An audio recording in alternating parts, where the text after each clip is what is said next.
It's tough to talk about congestion pricing because it's often seen as very politically undesirable. But I think when you're talking to advocates, the one thing you'll see across all of us is that we want to center people.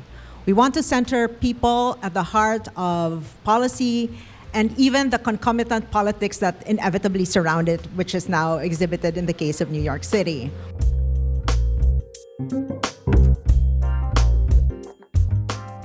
Hi, everyone. Thanks for coming.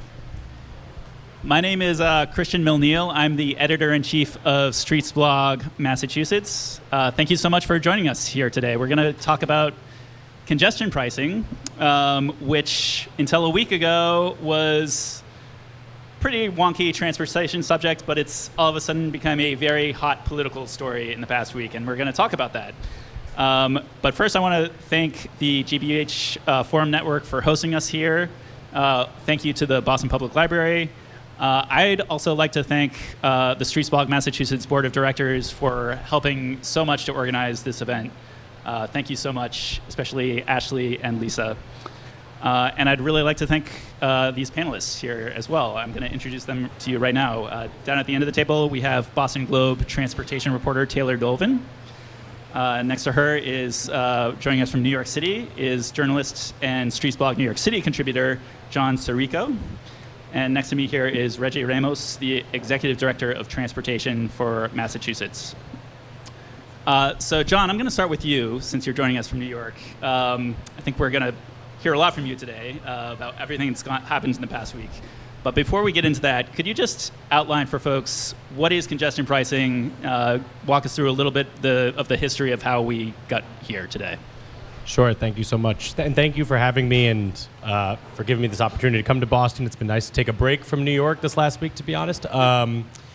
Yeah, congestion pricing feels like an almost existential question now. But congestion pricing was a plan that was passed in 2019 by the state legislature in New York. It charges motorists to enter Manhattan below 60th Street. The plan was to charge motorists $15 to enter during most daytime hours. Trucks were going to pay a little bit more, between $24 and $36. Motorcycles would pay about half of that price, around $7.50. There would be a surcharge on Ubers and other ride shares of about $2.50 because they already pay a surcharge already. And there was going to be some tax exemptions and deductions for residents who already live in the zone and also low-income residents as well. And the kind of last bit that I think is quite important is that at nighttime, it would actually decrease to about $3.75, so 75% discount. And really all those levers were to encourage less driving into the central business district, which is what it's known for, and also really kind of putting a price on entering some of the most prime real estate in the world. And then, that's something that I think is now in question, of course, after this last week.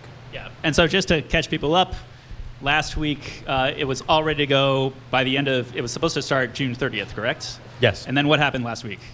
Last week, the governor, who is the overseer of the MTA, which is our authority that oversees the subways, buses, commuter rail, announced that she's going to indefinitely pause the plan, which was ready to go live on June 30th. The cameras are installed across Manhattan. They're just sitting there.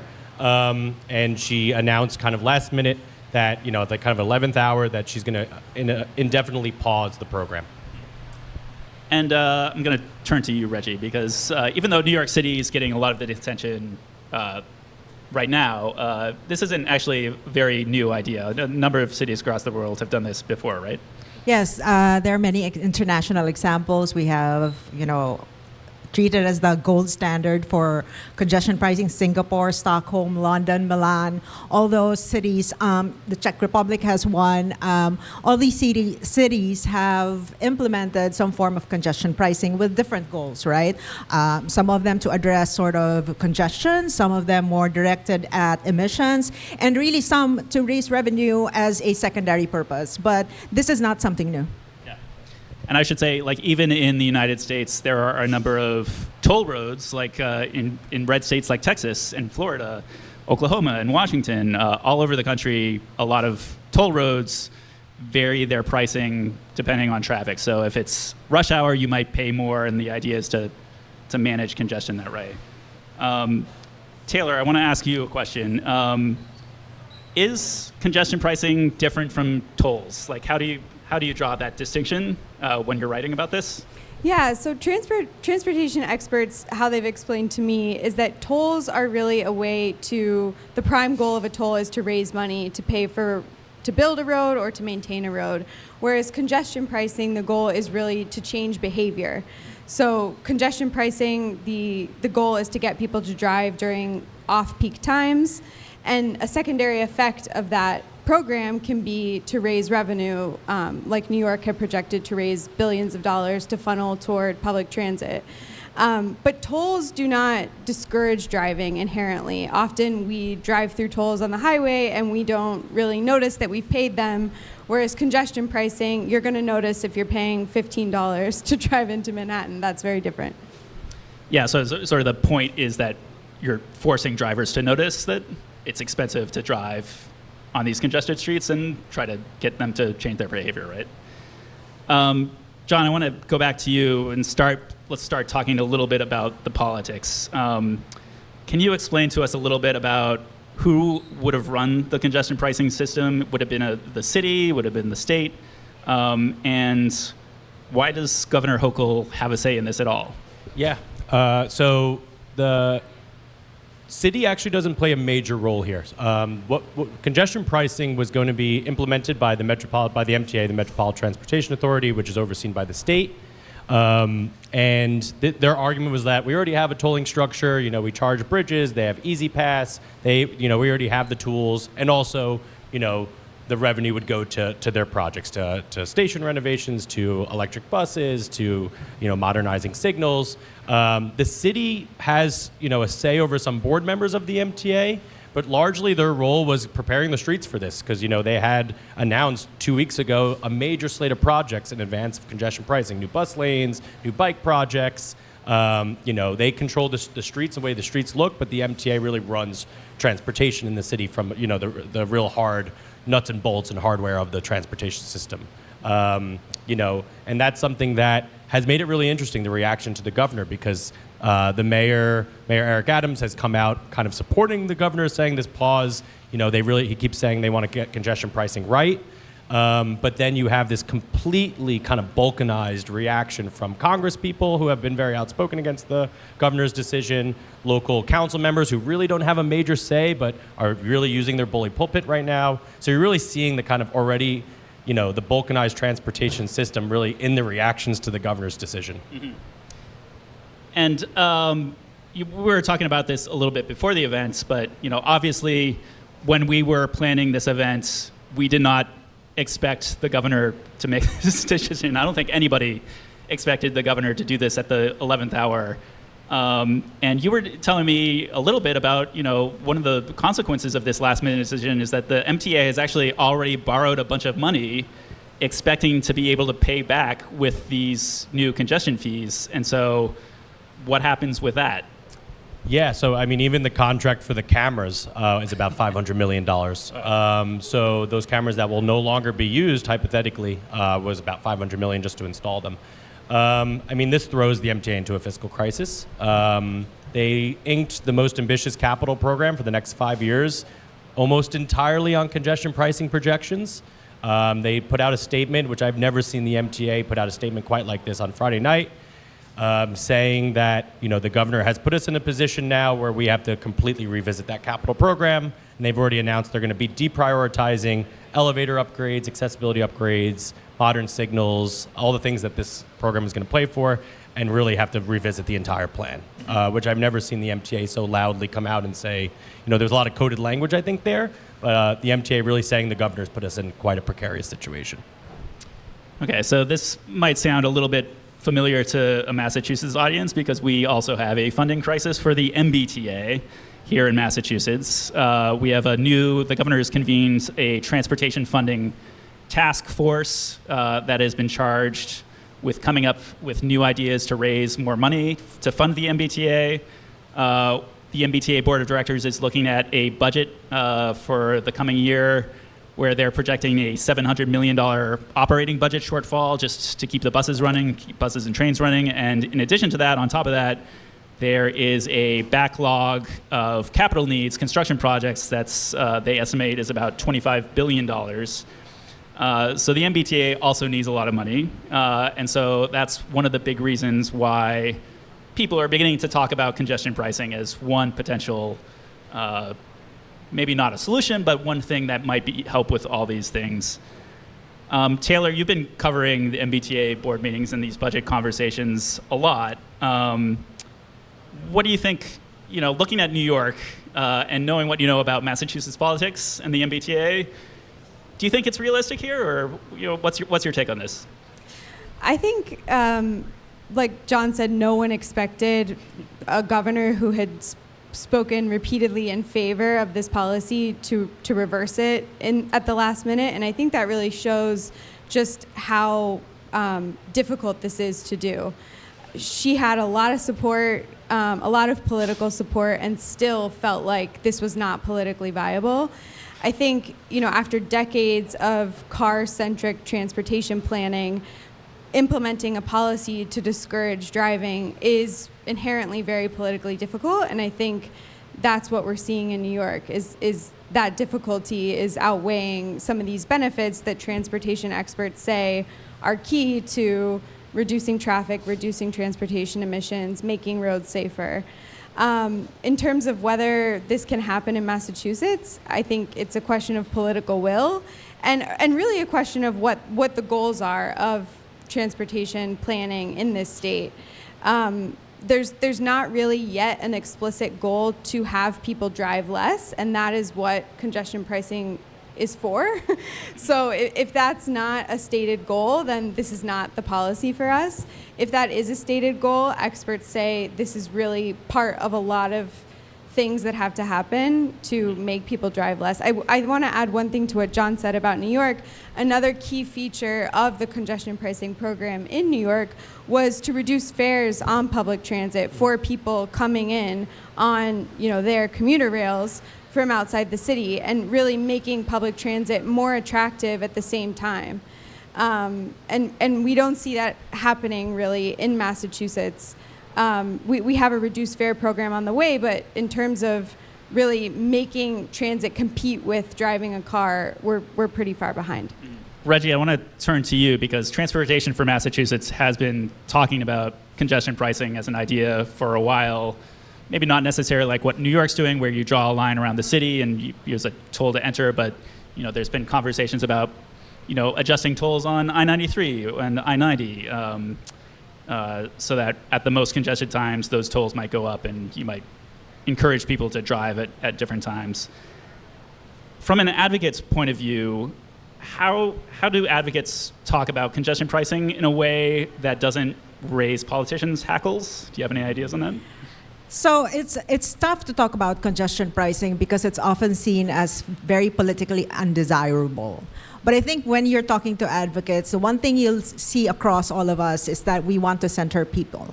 We want to center people at the heart of policy and even the concomitant politics that inevitably surround it, which is now exhibited in the case of New York City. We also have to think about income, right? We have to think about displacement. We have to think about the neighborhoods who have been historically, who have borne the burden of emissions and pollutions of decades and decades. I think there's like a structural sort of historic baseline that we all should acknowledge, which is in the 1950s, we've encouraged, or federal policies have encouraged cars and highways. This resulted into desperate outcomes, segregation, redlining, all those, exclusionary enclaves. The ground truth is that the status quo is also inequitable, right? Brown and black folks, low-income folks are more likely to use public transit and not own cars. And yet, if we look at the MBTA system, 68% of those who ride the bus are people of color. And the bus is the most unreliable mode across the system. Now, if you have to use a car because you want to access 15 times more jobs, you will also be stuck in traffic 134 hours of unpaid labor. So the inequity, Christian, is layered. And so when we're thinking about congestion and transportation funding, it has to be also layered, multifaceted. So when we're thinking about congestion pricing, who's going to be impacted? That's a primary question. The second is, what are the goals? Are we trying to get at our climate goals? What are the emissions that we're trying to target? The reduction in emission, is it 85%? Are we on track? Third, the people who get impacted, do they have the income? Do they get to afford being in the city because they need to work? And what are the mitigation efforts that need to be done? The second is, what about VMTs? There are going to be unintended consequences of congestion pricing, one of which is rerouting of trucks. They're going to find ways to reroute. Now, the problem is it is up to us to make sure that they don't go again to the neighborhoods that have already endured cumulative impacts of congestion. So there's a lot of all these layers that we need to look into. What I want to impress, Christian, is this. Whenever we have conversations about policies that we have to implement, it behooves us as a society to center people who have already endured so much because of the unjust transportation justice. We cannot continue to roll out policies in the same manner we have for the last, 50, 70 years and expect a different outcome. Yeah, thanks, Reggie. I think as journalists, I'm often frustrated with the way we report on things because when there's a new policy, we're very much focused on all the bad things that might happen. And that sort of feeds into the sort of political conventional wisdom, this idea that, congestion pricing is too politically risky. But we don't focus very much on is sort of all the costs and all of the bad stuff that we endure on an everyday basis under the status quo, which is stuff like double parking on Boylston Street and packed traffic on 983 and not knowing if your commute is going to take 20 minutes or 80 minutes on any given day, all the pollution we breathe in, all this stuff that we just sort of take for granted, and that congestion pricing is trying to ameliorate. And I see this, even in New York City, when in the reporting and especially in the politics of what's going on right now, is that everyone's so focused on the impacts of this policy or the potential impacts that I don't see very much discussion of what all of the benefits are until this week when we've suddenly seen, now that it's at risk and the governor's changed her mind, now all these people are coming out and saying, well, wait a minute, actually, we thought this was actually a pretty good idea, right? John, could you tell us a little bit about sort of some of the advocacy that's happened in the past week, sort of in reaction to the governor's announcement? Sure. I mean, the advocacy community is completely fired up and energized in a way that I can't remember the last time, really, seeing this kind of outpouring of anger. There was one thing I saw online that this was the most calls elected officials have ever gotten on a single issue. And they actually shut down the governor's phone line because they were getting so many calls. So the advocacy community is very fired up, and I think to your point, Christian, about the benefits, I think that's such a good point about talking about what this would actually get riders. The New York Times editorial board came out very loudly against the governor's decision. This was also the same newspaper that endorsed her for her run for governor, saying, let alone the cleaner air, the less traffic, less traffic risk. We don't often talk about the fact that people die in traffic violence all the time, and this would help ameliorate that.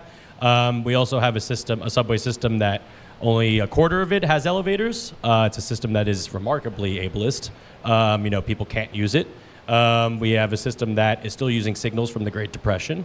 A system that overwhelmingly has not seen investment in the areas that, to Reggie's point, in black and brown communities that actually were the backbone of the pandemic recovery, continue to use the system every day.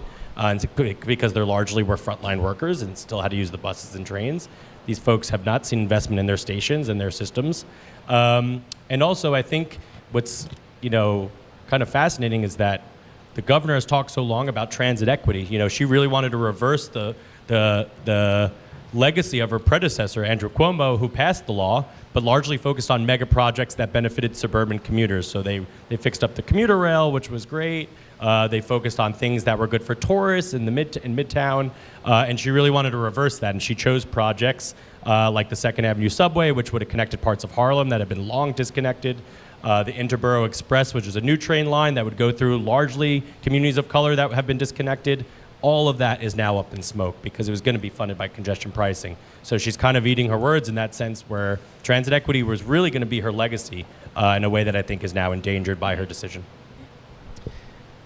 Taylor, thinking about the cost of the status quo, like the violence that we endure on highways and the pollution and the traffic congestion, why do you think politicians are not more upset about those things, but they are, they do have issues with, even raising the idea of raising tolls, for instance, as we've seen in Massachusetts? It seems like the big difference, and this is just as an outside observer of the New York scenario, but I think New York politicians and the MTA itself seem to do a really good job of saying, if we raise this much money from this policy, this is exactly how your life will improve. You will have this new subway. You will be able to take a stroller or a wheelchair at all of these stations. We don't have a similar scenario in Massachusetts. We're not being told, agree to this tax and you will get this benefit. And so I think it's really difficult for people to seriously consider this policy when we don't know what's going to be done with the funds, how certain neighborhoods or the public writ large is going to benefit. It's really easy to understand the negatives. Drivers will be taxed. That is universal and very easily understood. So I think what makes it difficult is really the sort of vision or the light at the end of the tunnel of what the payoff's going to be if there is one. Mm-hmm. Yeah, no, so just riffing off that, voters have very consistently voted to tax themselves to invest in better transit systems when they know that there are specific plans. So it happened recently in Austin. Austin voters voted to raise their own taxes to fund a new light rail system. Seattle's done it twice, in 2008, again in 2016. And even here in Massachusetts, we had the Fair Share Amendment where we voted to tax millionaires. So maybe the Fair Share Amendment passed in 2022 and is also helping fund transit. So I think you're right. Like when there is a clear vision of the benefits, it's more easy to talk about those benefits, right? Obviously.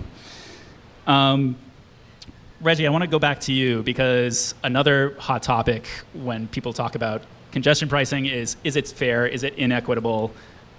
You were talking about a little bit about the frustrations you have when politicians talk about this. I was wondering if you'd like to say more about that in front of an audience. Put you on the spot. I'll try without getting myself into trouble. But I always, so what happened in New York for me is a reminder that this is still a political issue. This is still a political exercise. As an advocate, I worry whenever decision makers use bandy words, big words such as equity, as though it is an escape hatchet, the exit door from making very hard, politically unsavory, but important decisions. Decisions that will actually move the needle towards equity. I want to make sure that whenever we have discussions like this, there is an investigation of what we are incentivizing and what we are disincentivizing, right? The status quo, obviously, the way that public transit is, incentivizes the use of car. If you're coming from Lynn, you spend $1.25 to come in by a toll. But if you take the commuter rail, which is actually better for the environment, you have to pay Zone 3 fares at $7.50. So the current system is rigged against incentivizing achieving our climate goals. The other pieces that we're forgetting, and to the point of the social cost of congestion, in Massachusetts, I've heard this conversation saying, drivers are paying for public transit. Well, that's not entirely accurate. The truth is, everyone is subsidizing the Massachusetts vehicle economy, which at this point is priced by a Harvard white paper, at $64 billion annually. And the highest cost goes to use of land, the cost of death and injuries on the roads, congestion, and health impacts. So we need to think about that for a moment when we're faced with politicians, sort of backsliding on decisions and using big words such as equity. Mm-hmm. Thanks, Reggie. I'm going to ask you, go back to you again, and maybe Taylor, you can follow up on this. I'm going to lay out a scenario. Like, if there were a choice for politicians between letting the tea rot and basically cutting half of MBTA service to cut this, we've got this $700 million budget shortfall happening next year, and that's going to have to be filled somehow, either with new revenue or with major service cuts. So that is going to beg the question, right? In a very real way, the state is somehow going to have to either come up with new revenue or tell a lot of communities that they're losing transit service. And I'm curious if you have an opinion about how that conversation might go. So, yes, I have an opinion on mostly everything. But I want to say that, look, the question is, what is the future of transportation that we want? That's the question. And how much? Going back to a state of good repair or going back for 20 years to where we were 20 years ago is not a vision. All right? So, what is the vision? Do we want world-class public transit, efficient, technology, enhanced by technology, all that? That is kind of the crux of the matter. That is the question at hand. Okay, congestion pricing. I always think that the more successful cities that have adopted congestion pricing are the cities that thought of implementing transportation financing and policies in a way that's holistic, through a package. Singapore's transportation, bar none, is, I think, one of the best. And the reason why they got there is very simple, because they tied it to land use. They intimately tied transportation planning to land use. If you go to Singapore, the density is spread out. There are nodes from which people do just have to walk to their places of work and can thrive in their own communities, right? They're also made sure that their plans for public transit was ambitious and aggressive. So none of these actually work. For me, if you ask me, no solution is a single bullet. If you're talking about transportation funding, the hole is so big, you can't fill it with just one dump truck. So we have to be aggressive in that, and I think we should have an inclusive conversation. Any conversation that carves out things that we should not be talking about is a disservice to the community that already, decades ago, deserved public transportation throughout the Commonwealth. Yeah, and it strikes me that in Massachusetts anyway, we are not having the conversation about what we want our transportation system to look like, because we're so focused on making a transportation system where the trains aren't catching on fire, right? There's been no space for that kind of long-term thinking, yeah, right? It's sometimes very hard to look long-term when there are so many emergencies in front of us. But I urge everyone to look, 20 years from now, what kind of public transit do we want to, have our kids inherit? And that's really the question. Yeah. Taylor, what do you think of the governor's transportation task force? How much confidence do you have in this group? And do you think that we're going to be reporting in a year from now on massive service cuts, or are we going to be reporting on, a new vision for the MBTA? I don't think we're going to be reporting on massive service cuts. And I want to go back to New York for a minute. So outside of congestion pricing, which was going to fund the New York subway's capital program, the construction, long-term projects, New York State actually has balanced the MTA's budget for the coming 5 years. So the MTA is not in the same crisis that the MBTA is in. Yeah. To balance the MBTA, our transit system's budget, come this July, the MBTA is going to have to drain its entire rainy day fund just to break even. And then, like you said, is facing an even bigger hole the coming year. The MTA does not have that problem.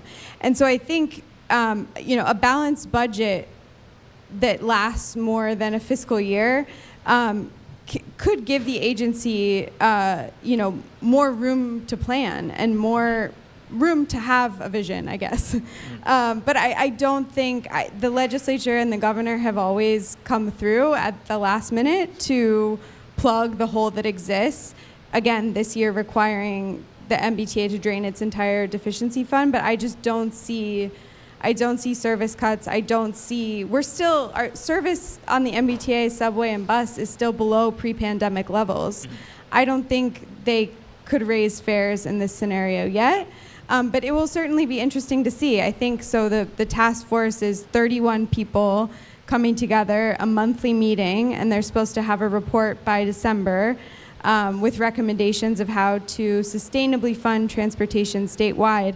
That's a huge task, and it'll be really interesting to see what they come up with. It's unclear to me if that's to fund transportation for the coming year, for the coming 20 years, what they're really being asked to do. But it'll be definitely interesting to follow.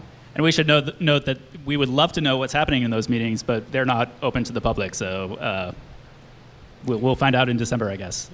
Yeah. John, I want to talk a little bit about the history of congestion pricing in New York, because this is, we're having the conversation here in Massachusetts, but in New York City, even though, we thought it was going to happen this year, this is actually, we've been talking about this for over 2 decades, right? I remember it was initially proposed by Mayor Bloomberg about 20 years ago.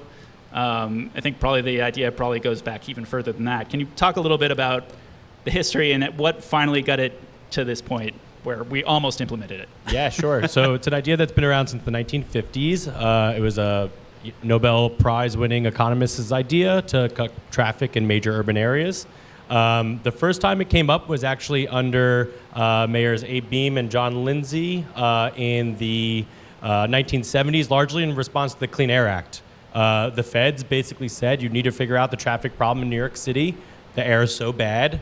And one of the ways to do that was to toll the East River bridges. Right now, there's multiple bridges to get into Manhattan that are completely free. And congestion pricing would have addressed that. So what you have is what's known as fare shopping. Drivers go to the free bridges, largely cut right through my neighborhood and cause lots of traffic because you have 3 options that are free. So it tolled those bridges and also added parking meters for the first time, really metered Midtown Manhattan. The mayor that inherited that in the 1970s threw out the tolls, thought it was way too politically explosive, kind of foreboding of the future, and instead stayed with the metered parking. And actually, that's the first time we saw bus lanes in New York City, largely in response to the Clean Air Act. So it has a kind of federal history. The idea then stayed dormant for a number of years until Mayor Bloomberg, who proposed the first master plan for New York City, which is called Plan NYC. And one of the ideas that he saw, largely for air pollution, was to implement congestion pricing, to revive this idea. At that time, Bloomberg felt like it was within New York City's authority to implement that. The state kind of balked at that and said, no, it's the state's authority. But he did have a lot of political support. And it really came down to one specific elected official, Sheldon Silver, who was then the Assembly Speaker, who would then find his last days in prison, so not too long after that. Who balked at the idea and said that, you are going to put, all this air pollution into neighborhoods that have long suffered for it. A lot of criticism that we've heard before, that this would go into the South Bronx, into Harlem, and that residents would suffer from this pollution that would kind of get diverted elsewhere. So he killed the plan. Then it laid dead for a number of years until Andrew Cuomo was governor, who really made the MTA's plight part of his legacy, because we went through a number of really bad years where New York City was the worst performing metropolitan area and metro system in the world in terms of on-time performance. The subways were delayed all the time. Stations were falling apart. There was literally ceilings collapsing. This was like 2014, 2015. And he, in response to that, would be this great savior of the MTA. And he really pushed the state assembly and the state senate to get behind congestion pricing as a way to really address that. Of course, Andrew Cuomo saw a different fate and is no longer governor, and Kathy Hochul, his lieutenant governor, who was very quiet on the issue, inherited it when she became governor shortly after. Yeah. And just to follow up with Taylor's great point about the expense budget being covered, because it's such an important point. The way that the MTA balanced budgets last year was that they added they increased a tax that already exists called the payroll mobility tax that we all pay as commuters of the city. They increased it and covered the expenses for the MTA for the next 5 years, largely saying that, like, hey, the recovery is actually going really well. Ridership's going up. We should invest in the system and not disinvest. And also that's allowed for service improvements. They've gotten more service on certain lines. And the MTA really felt proud that they got their balanced budget, which is so rare in transit, especially right now where transit agencies are suffering from post-pandemic ridership. I think what made the governor's decision last week so explosive is that she basically told legislators, in the last 2 days you have left in the session, increase that tax again on New York City businesses. And it's worth noting that the state legislator walked out and didn't come up with a solution because they felt that, if you're saying that this is an affordability crisis for New Yorkers and then telling us that we need to raise taxes on New York City businesses to cover the hole that you just made, we're not going to go along with that plan. So now there's no funding solution, which just kind of goes back to the crisis we talked about before. And so just want to stay with that for a moment. So the legislature still needs to come up with some way to pay for all these bills that the MTA has incurred. Once the payroll mobility tax idea failed, the governor's team then proposed taking from the rainy day fund for finding $1 billion in the rainy day fund because there's $1 billion kind of lying around. And the state legislator walked out without a funding solution because they were kind of feeling like, they were, not only angry with this whole plan that obviously was paused, that they've been spending a lot of political capital on for 5 years, but also at the same time to then say it should fall on businesses when you just said it was an affordability, I think we're all been saying it's a political decision, but the governor's message right up till this point today is that it wasn't political at all. It was an economic decision based on the fact that we still haven't recovered from pandemic ridership, and inflation, all the things we know, that like things are getting more expensive, and she balks at the idea that it was a political decision. You have this really kind of crazy, zany political economic convergence happening now where the state legislator is not playing ball with the governor and has walked out and has left Albany. So there's no legislators are in the Capitol right now. Yeah, well, probably as a New York citizen, it seems like a pretty discouraging situation, but as a reporter, I'm sure it's very exciting to cover. Reggie, I want to turn to you, maybe one last question before we go to Q&A, but New York City had their plan, and it's kind of like looks a lot like London's, where they sort of draw a line around the downtown area, the most congested area, and say like there's going to be a new fee to enter this zone. And I know there's been some conversation about doing that in Boston, but there are lots of other possibilities. And I know Transportation for Massachusetts has talked about a number of those. Could you talk about some of the options, the different opportunities there are? It doesn't have to look like New York's. Like, what might congestion pricing potentially look like here in Boston? So congestion pricing. So are we just talking about congestion pricing and how we might want to implement it here in Boston, or in a very broad sense? Like, what are the sort of the choices? Yeah. So in every congestion pricing, cities that have implemented congestion pricing around the world have looked into the most congested parts of their city and created sort of this idea of cordoning that off. And as the deeper you go into the congested area, and depending on the amount of on the time of day and the volume of traffic and the demand for the use of the road, the prices would vary. So I posit that Boston, it's easy to determine, especially in the way our network is designed, our road network is designed. So I want to say that, but I also want to say that we need to study this very closely. And to study this very closely, meaning we have to study it right now, if we haven't done that. So the bigger question of transportation funding, right? Just to put everything in context, and the reason why toll is a huge deal, we should be talking about it. Last year, tolls brought in about $480 million to Massachusetts. And just the existing tolls on only the Massachusetts just the existing tolls. And the Chelsea Bridge. Yeah. Yes. So we know that tolls are only meant to be spent on the roads that we are imposing on tolls. So that needs to be re-examined as well. Other states, Minnesota, Colorado, Virginia, have indexed gas taxes, have put on fees for deliveries of $100 or more. There are other ways, we can talk about sales tax as well, payroll mobility taxes as well. So there's a lot to talk about. I want to make, and you've asked me this about the Transportation Funding Task Force. I want to make this special sort of caveat that we will not reach that package if we don't talk about everything. So everything must be on the table. The moment we say something is out, we're not talking about that. We in the advocate space should be asking, and I'm challenging all the Massachusetts residents to ask why. Because when you ask that question, it is when we truly are revealed sort of this, what's stopping us from imposing these taxes, right? Again, we go back to the vision. So with the current task force, I want to be hopeful. And the hope sprung from the undertaking at the very beginning to talk about everything. But in reality, Christian, that hope is slowly leaving me. And by me, I mean maybe most of the advocates in this space. Because we really want an inclusive conversation. Well, on that note, let's open it up to questions from the audience. The questioner was making a point about the state sales tax, I think, the 1% sales tax, and how it has not met projections for the MBTA. We had about a decade ago. Taylor, you've written about this, the state sales tax projections. Would you like to take this question? Yes, the MBTA's funding hole would be a lot smaller if the sales tax had performed to what it was projected to be. There would still be funding issues, but we would be a lot better off if that had gone as planned, and it hasn't. That's one of the main reasons for the MBTA being so short. The other reason being a lot of debt that the MBTA has. Its entire capital program is paid for with borrowed funds, and it has to repay those funds out of its operating budget.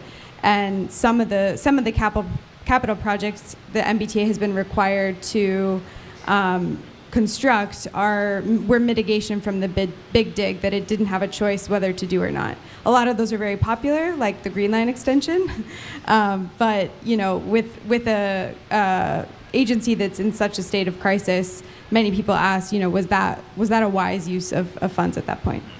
Right. Hi, my name is Jack Perry. I've been to local neighborhood council meetings and stuff like that for zoning, et cetera, where the average age of the attendees is like approaching retirement age. And it's really cool that that's not the case here. So plenty of time to build, activists and stuff like that. So I think I'm effectively asking for a call to action, especially for those of us who don't work professionally in the industry. So the transit advocacy community, I would say, is 90% of the reason why the law was passed. They really pushed elected officials on this and really made clear that transportation was an election issue. Some of the biggest advocacy groups that we have in New York City, Riders Alliance, Transportation Alternatives, Regional Plan Association, who are largely really behind the governor. Really, she would show up to these rallies and speak alongside the advocates, up until a month ago. It's worth mentioning that these folks really supported her in her reelection last year, and really were important. She barely won reelection last year against a Republican challenger, and she lost a lot of votes in the suburbs, which is kind of part of her thinking with pausing this plan. Those organizers have done, I think, a pretty admirable job, really energizing, everyday riders of the system. This last couple of days, they've put up signs all over the New York City subway saying, if your train's late, blame Kathy Hochul.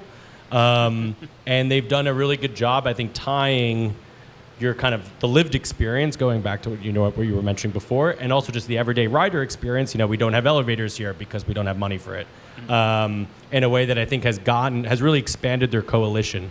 And these last 5 or 6 days, those are really the organizations that have organized huge rallies in Times Square. There's another major rally yesterday in Brooklyn. There's going to be another one today or tomorrow outside of the governor's office. It's really these advocacy groups that have largely done these call to arms and really kind of activated people at that base. Yes, Taylor. I just want to point out, I think there can be a lot of confusion about who controls public transit in Boston. Every time I'm out interviewing riders, they're asking me what the mayor is going to do about the subway. And I think the same problem used to exist in New York City. So there seems to be a really big disconnect between people's lived experience and who controls that experience. I teach journalism, and I asked my students who controlled the MTA a couple months ago, and they all raised their hand and said Mayor Eric Adams. So these are journalism students who cover the issue, and And I think the mayor, I mean, it's a position that I think the governor appreciates because she doesn't think she gets as much of the flack, Right. but the mayors hate it because they really don't have Yeah. to say. Yeah, I just want to add, and the way that we're talking about transportation, we're talking about call to action. I think that we have to approach transportation through a multitude of ways. Food security, public health, that's all underpinned by transportation. Opportunities are underpinned by transportation. Housing. So housing is underpinned by transportation. So really, transportation sits at the nexus, if not, and I argue the core of all these issues. They serve as sort of this stitch that sort of binds this tapestry of social justice issues. So I think that's one approach to transportation in a way that's holistic. It doesn't end where you get on and it ends where you get off. It has a cascading social justice implications. And as the leader of a coalition of transportation advocacy groups, how do you see a grassroots movement for this kind of idea forming? Is it you talked a little bit earlier about creating the vision first. Like, is that the first step to articulate a clear vision of what we want our transportation system to be, or should we also be at the same time be talking about these potential solutions to get us there? Yes, I think it's all at the same. If you could walk and chew gum at the same time, we should all do that. We should also have an honest conversation about what our needs are, because there are still parts of the Commonwealth that do not have public transit, and their only way to get around is through cars. So we have to have an honest conversation and communicate the needs and then the goal. All of this need to happen at the same time, and all of it and all of these, the people should be at the center, not the politics, the people. Thank you. This is a great discussion. Thank you all. Sarah Freeman, Jamaica Plain. And I have a question about something Taylor said earlier in the conversation, that we don't have a goal of reducing driving. I'm old enough to remember when we did. I think it was Rich Davey stated a goal of triple mode shift or something like that. When did it change, and how can we get it back? I'm not familiar with a goal under Rich Davey. I've written a lot about, I started covering transit in Massachusetts just 3 years ago. So Steve Poftak was the head of the MBTA, and now Phil Eng. So there are, in the state's climate plan currently, there are projections for what the number of vehicle miles traveled will be in 2030 and in 2050. Without any policy interventions, vehicle miles traveled is projected to increase, which is, a no-brainer.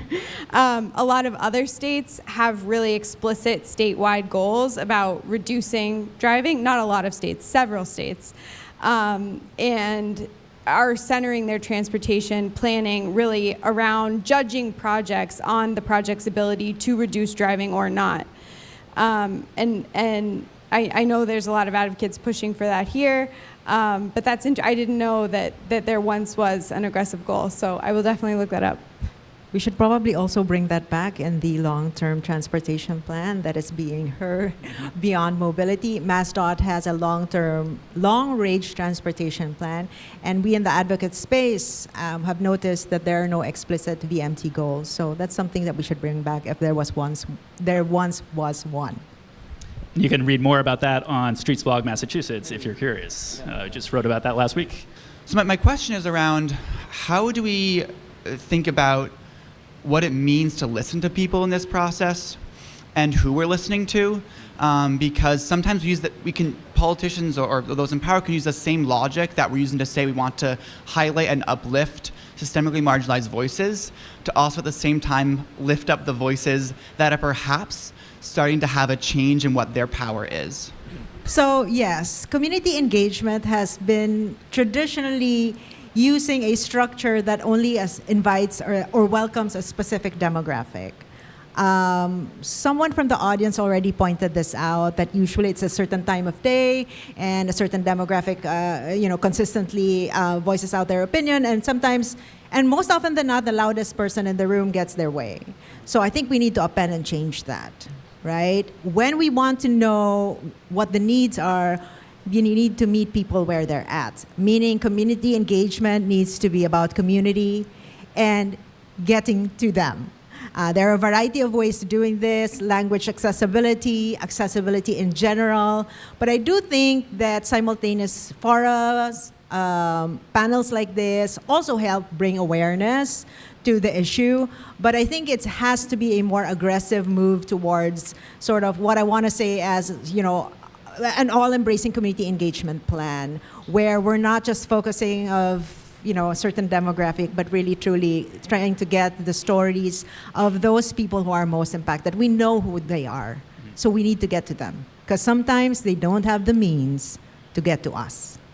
And I feel like we should also know, we haven't mentioned this yet, but when cities actually do implement congestion pricing, cities like London, Stockholm, and others, it becomes a very popular policy once it's actually in place. And there's, once people live with it, it becomes much less controversial, right?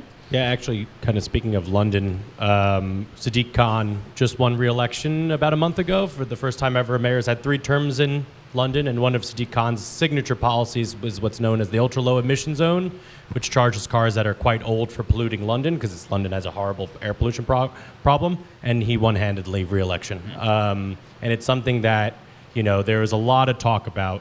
You see all the parabolas.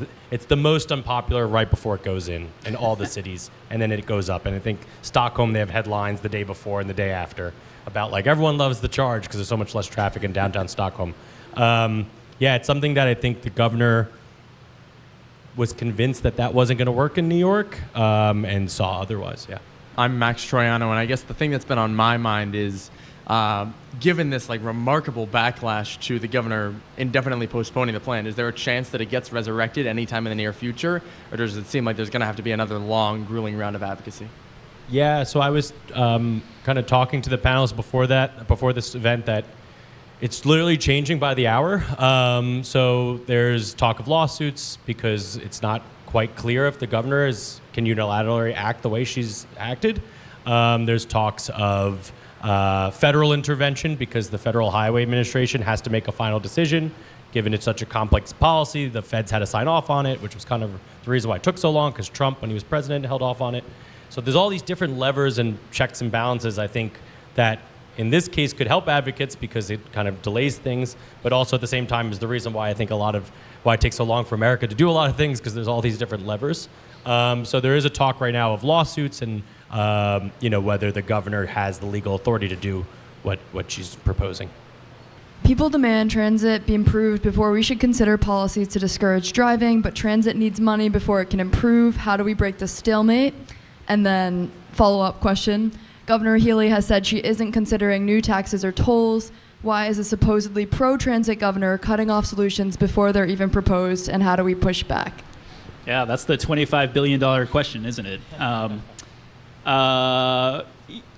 This is, we haven't talked about this yet, but the other cities that have done congestion pricing, Stockholm, London, Singapore, New York City, all have much, much better public transit systems than Boston's. So Taylor and Reggie, what do you, there's sort of a chicken and egg problem here, right? Exactly. That's really a key component, and it's hard to imagine congestion pricing being viable before there is improved transit service. Like I said, the MBTA is still running service that's less frequent than before the pandemic, so we're not even back to a baseline. New York City restored pre-pandemic service, I think, fully on the bus right away, and I think the subway in 2021. So New York City is just in a whole different ballgame when it comes to transit and how accessible it is, how reliable it is, how frequent it is.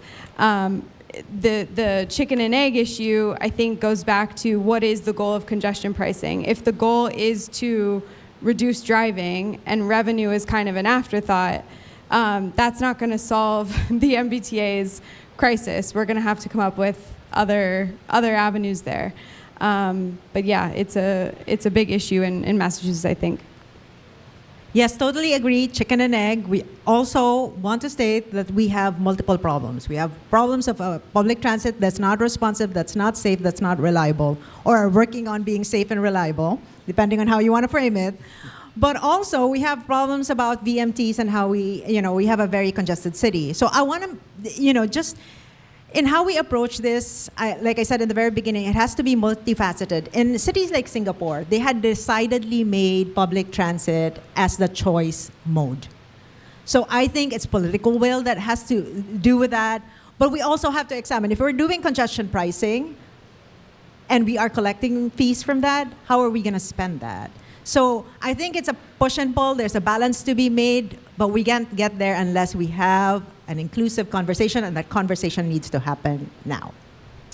Thank you. And that's about all the time we have. Thank you so much for a great conversation. I thought, I learned some stuff, and really interesting to hear the political stuff happening in New York City. And obviously, everyone's very curious to see what's going to happen next. So thank you, Taylor. Thank you, John. Thank you, Reggie. And thank you so much for coming, everyone. And really lovely to see you all.